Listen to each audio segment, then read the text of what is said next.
welcome back to another discussion video with me and Jay. So this is another part of the main video that I've just posted, so you'll be able to see kind of the whole thing if you watch both videos, but I want to separate them because it was going to be very long.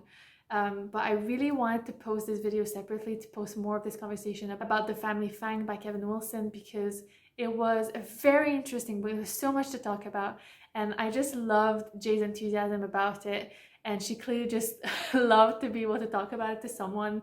And yeah, we had such a good chat, and I couldn't bear to cut more out of our conversation. So I'm posting the whole video. If you've read it, please don't hesitate to comment. I think we'd love to continue this chat going and know what people thought about this book. So please enjoy our conversation about The Family Fang. And the other, like, I guess three and a half star was The Family Fang. Okay. Mm-hmm. So to me, I read it last week. Returned it to the library last weekend. And I have really a lot of feelings about it. Yeah, you know what? I'm actually really excited to hear your feelings, because I wasn't like expecting you to love it, but like there's like a lot of like things to talk about in it. Like I did just want someone else to talk about it with. Okay. Oh my gosh, there's so many things to it, and that I'll try to keep it short. So okay, let's start with the first half. Okay, just generally. Yeah. The first half to me was difficult to get into. Okay. Because I was just like, what's happening? Where is this going? Mm-hmm. And then once the parents disappear at the middle point, I was like, couldn't stop reading it. Yeah.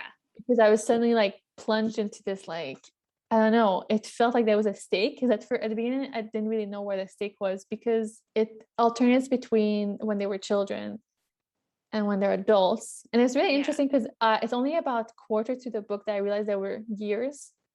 So then I was trying to calculate like what age they were, and like, oh right, okay, so this was like when they were little, and this is when like they moved back home, like in the present tense.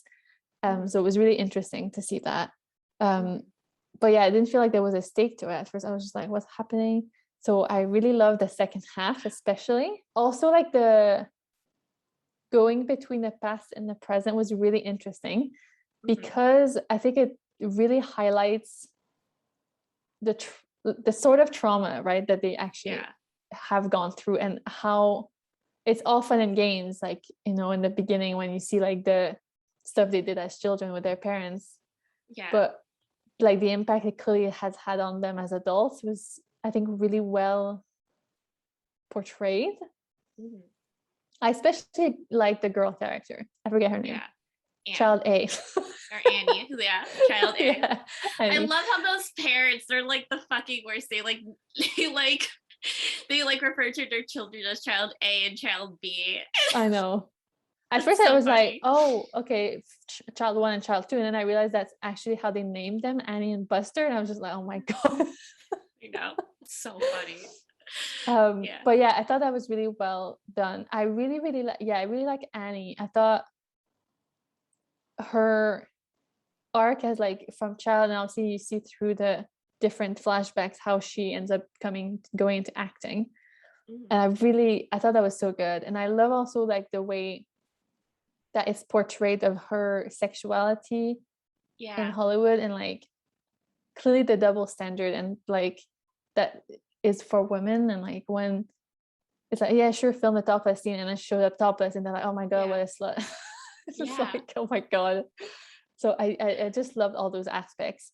Buster, I was really confused by his storyline, because I calculated and I was like, he must be at least 30 in the present. But he acts like he's 15. Yeah. He's always crying in the corner. And like, I'm a very crying person, so I get it, like cry at any age. But the way he's acting felt very young and immature. Yeah. And then he dates a college girl. Yeah, he does. And I'm just like, ugh. Yeah, I was like, that was a bit bizarre. That was like one of the things I was like, you cannot recommend this to Camila, like Buster Kate's a college girl. I think it makes sense for his character because he's so like like stunted almost, Yeah, but yeah, it's like exactly. I don't have to Yeah. agree with your choice to date a No, college exactly, girl. exactly. I mean, it's fine. I mean, Yeah. there's loads of these stories and these storylines in all Oh my of God. kinds of books. But that was like, I was like, when I was calculating his age with like the years, I was like, Yeah. You know, I don't think I ever like put it in my head that he's definitely 30, because like that kind of like makes it weirder for me too. Like I feel yeah. like since I never did the math, like I could believe that like he's, you know, late 20s. But the thing Yeah. is that, like you said, that Buster is kind of in the same place. Yeah. And but then I also don't know if it's also because, like you said, he's stunted and also has been kind of traumatized, if he's also trying to be that teacher because he's clearly wanting to help her write her stories and stuff, and he's almost like the figure of his parents to her. Yeah. Like the Not quite parallel as strong. manipulating, but still. Yeah, but that like yeah, but I agree with that. It felt like I don't know if Kevin Wilson like meant this intentionally, but I almost kind of feel like he did. Because like there's an age difference between Buster's mom and dad. Yes, that's And true. Yeah. he was her like college professor College professor. also. Yeah.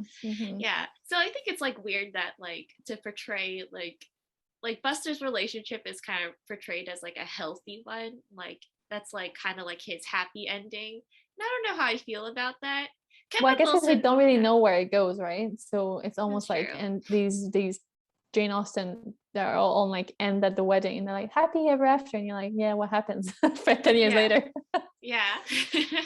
Because We do have I guess that brings me to talk about the parents, which in the first half I thought they were very caricatural.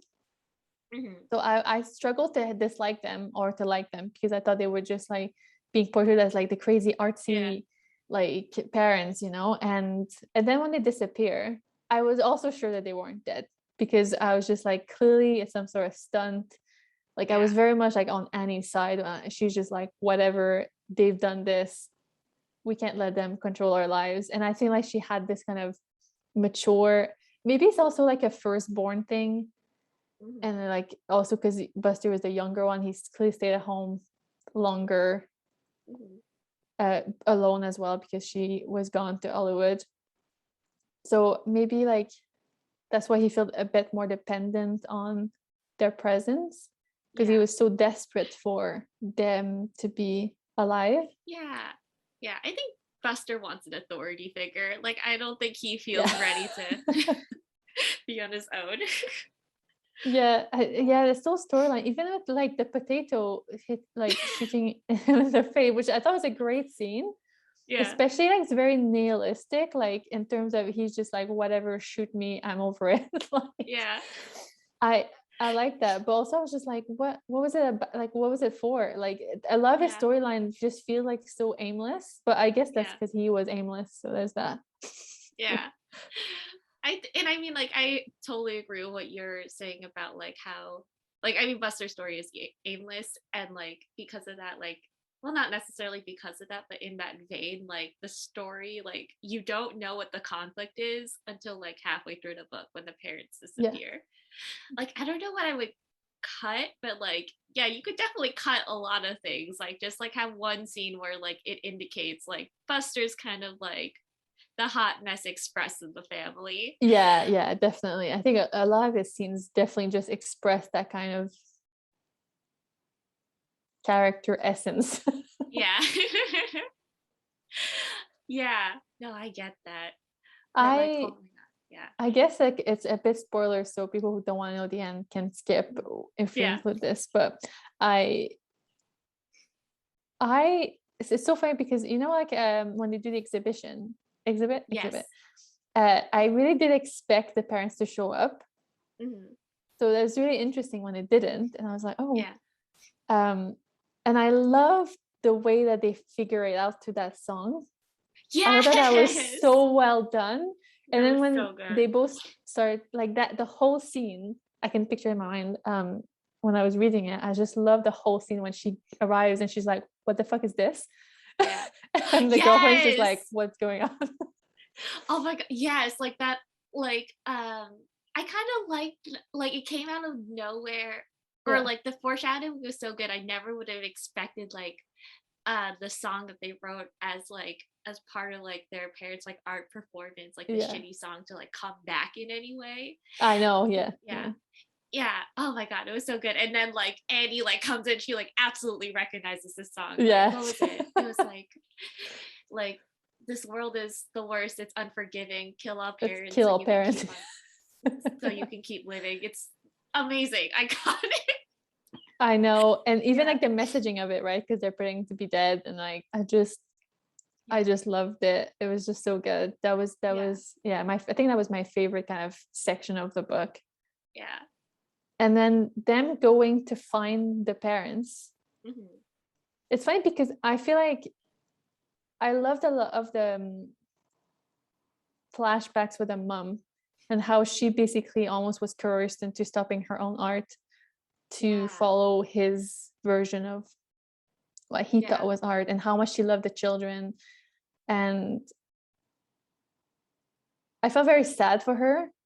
Hmm. I feel like the dad was, yeah, it was a bit kind of over the top the way he was portrayed, but I can believe that some people exist that are like that. But even the scene when he shoots the professor as like an art piece, and I was just Yeah. like, oh my goodness. I think it shows like the extreme that they're willing to go to. Yeah. So I wasn't surprised that they were just like, yeah, we're doing the 7-year performance of being declared dead, and we have these families. And I was just like, what is happening? But also I believe that they would just be like, this is more important to us than you. Yeah. Especially the dad clearly didn't want children, so the dad was Yeah. always going to be like whatever. Yeah.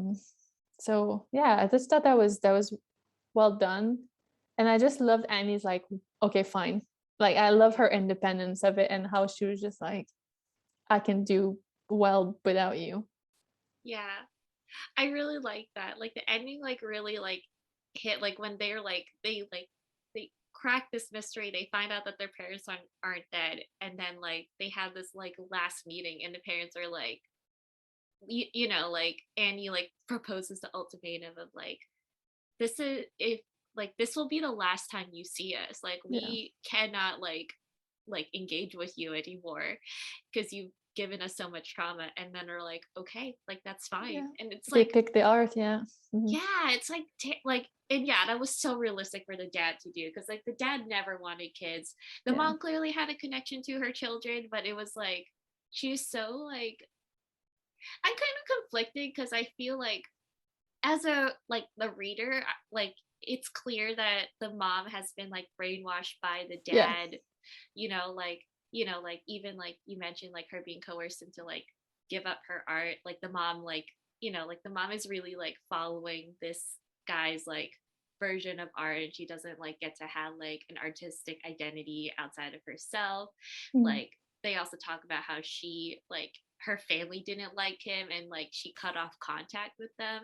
Yeah. um It feels so very it's like yeah. Pygmalion-y, like, because like you said, like he was a college professor, so he was like the Yeah. dominant like power over Yeah. her. And then clearly, which is always what we talk about, like these grooming people who Yeah. groom Yeah. younger people, right? So I feel like Yeah. very much like the result of that. Yeah. And it's like, like even though I can see it, like I didn't love it, I kind of like I feel like Kevin Wilson never like went super clear with like, I don't know if like I kind of feel like I kind of want to know like how Kevin Wilson feels about this relationship. It's like kind of all the, you know what I mean? Because like I don't like Yeah. in the portrayal of it, I don't like know like what his stance is on like age differences like that are that large. Yeah. Yeah. Because in both relationships, and the man is much older. Yeah. Yeah. Yeah. I don't know if he's, I mean, they're all fucked up, right? All the Yeah. characters. So maybe it's also that aspect that he's like, I don't know, They're that not fits gonna in be, that. yeah, like it's like they're gonna have like moral ethics, but this is the Yeah. best we can hope for them. Yeah, exactly. It's like we And have I, to I kind of love that it was interpret it. also called the family Fang, Yeah. because they're very much not a family. Yeah. So I just thought it was so interesting that it was a focus on the family when they're all not together for most of the book. And Yeah. and the parents clearly didn't want family. So it's Yeah. just an interesting. How did you feel about the kiss between the brother and the sister?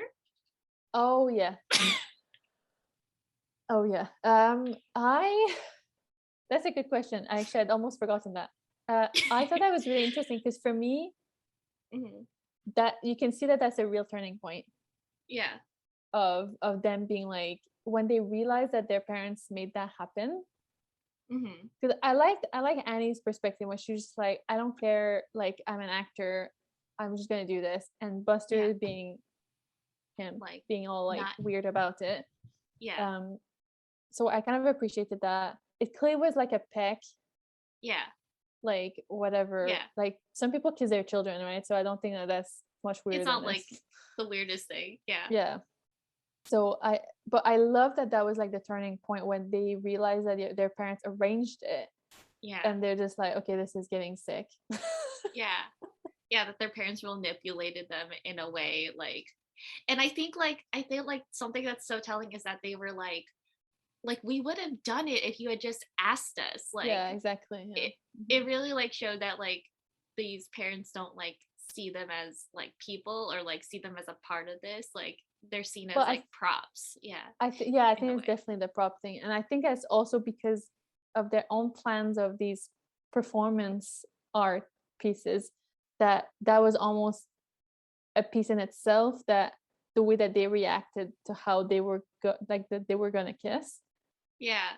So because they're so Yeah. interested in the reaction of people, right? So not Yeah. only people watching them, but also their own, because they didn't know that it was part of the whole The plan. thing. So their own Yeah. reaction to that, I thought was interesting. Yeah. It was I found that movement like so interesting and so funny, but I feel like that was also a reason why like I recorded a video and I want to post it at some point where like I go through like a bunch of books that I didn't recommend you, and Family Fang was like, I know, I'm really looking forward to that. You mentioned that when we chatted the first time, and yeah, I look forward to that. Yeah, it's coming. I'm Okay, like it's almost like halfway edited, but like when I get to the Family Fang, I hold it up and I'm like, because I like whisper like, I don't know how I feel about it because there's just like a little incest. I mean, Like, there's a lot of books that have proper incest. I feel like that was very tame. That's true. It was it was like it was so brief. Like, yeah. It was nothing sexual about it. It wasn't. it like, wasn't. Yeah. They didn't want to do it. Like they wouldn't if like they didn't choose to do this. Like it was a reluctant sort of thing, but it was like funny because I'm like, I don't know how to like recommend this. So like that I was you should see. I was like, Judith, don't recommend the Family Fang. Don't do it. Like I know it means a lot to your youth, but don't do it. And then you're like, oh, I recommended you weird books. I was like, maybe. Like I've never met another person who has read this book, so like I'm so glad that I've just forced you to read it. I feel like a catharsis of like finally like Let's anytime talk about it. Thanks yet again for making it to the end of a long conversation video, but I really love filming these, and I think I've realized that it's really fun to watch two people talk about a book because it actually feels like a conversation and not like you're being talked at. So that's really fun, and I hope you've enjoyed it as well. And in the meantime, until I see you again on this channel, I want to wish you all a Merry Christmas. Enjoy your holidays, enjoy your reading time, and I see you back. Bye!